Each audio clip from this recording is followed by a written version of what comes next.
മഹാലക്ഷ്മിയിൽ വീണ്ടും അയ്യപ്പന്റെ മിന്നൽ ആക്രമണം. സംഹാര താണ്ഡവത്തിൽ ശത്രു സംഹാരം. അതേ പ്രേക്ഷകരെ, ചതിയുടെ വാരിക്കുഴിയിൽ വീഴ്ത്തി കണ്ണനെ ചതിച്ചു കൊല്ലാൻ നോക്കിയ കഴുകന്മാരെ ഓരോരുത്തരെയായി വെട്ടി അരിയാൻ വീണ്ടും അയ്യപ്പന്റെ വരവ്. അതെ, തോമസ് വൈദ്യന്റെ ആശുപത്രിയിൽ പുതിയ ചതിക്കുഴിയൊരുക്കി മേഘനാഥൻ കണ്ണനെ കാത്തിരിക്കുകയാണ്.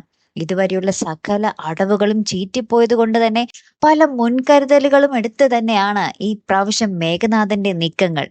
ചതിച്ചു കൊല്ലാനായി ഒരു ഗുണ്ടയെ ഇതിനോടകം തന്നെ തോമസ് വൈദ്യന്റെ ആശുപത്രിയിൽ കയറ്റിക്കഴിഞ്ഞു.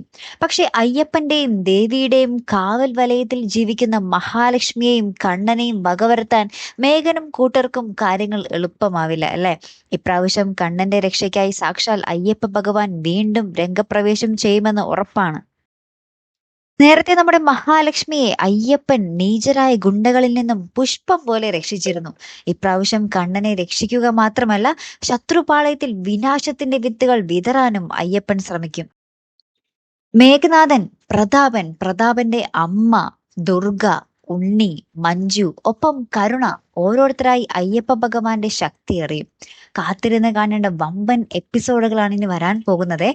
അതുകൊണ്ട് തന്നെ ഇമ്മ ചിമ്മാതെ നമ്മൾക്ക് കാത്തിരുന്ന് കാണാം. അപ്പൊ അടുത്തൊരു വീഡിയോയുമായി വരുന്നത് വരയ്ക്കും ഗുഡ് ബൈ.